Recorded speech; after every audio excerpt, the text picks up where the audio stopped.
Hi, ఈరోజు మనం discipline గురించి నేర్చుకుందాం. మీకు ఒక క్వశ్చన్ ఏంటిదంటే, ప్రతిరోజు ఏం చేయాలో మీకు తెలుసు. మార్నింగ్ తొందర లేవాలి అని మీకు తెలుసు, ఎక్సర్సైజ్ చేయాలి అని మీకు తెలుసు, చదవాలి అని తెలుసు, ఫోన్ తక్కువ వాడాలి అని తెలుసు, అన్నీ తెలుసు. అయినా చేయలేకపోవడానికి కారణం మీకు జ్ఞానం లేకపోవడం కాదు, సెల్ఫ్ డిసిప్లిన్ లేకపోవడం. ఈ ఒక్క గుణం ఉంటే సాధారణ మనిషి కూడా అసాధారణ జీవితాన్ని నిర్మించగలరు.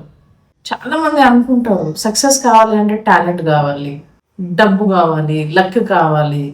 కానీ మన హిస్టరీ ఏం చెప్తుంది?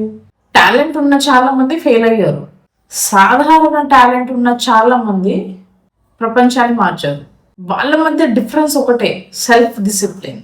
సెల్ఫ్ డిసిప్లిన్ అంటే ఏంటి అంటే, ఎవరినైనా చూస్తున్నారు కాబట్టి పని చేయడం కాదు, ఎవరు చూడకపోయినా మనం మనకిచ్చుకున్న మాట నిలబెట్టుకోవడం, మన మూడ్ని కాదు మన విలువలని ఫాలో కావడం.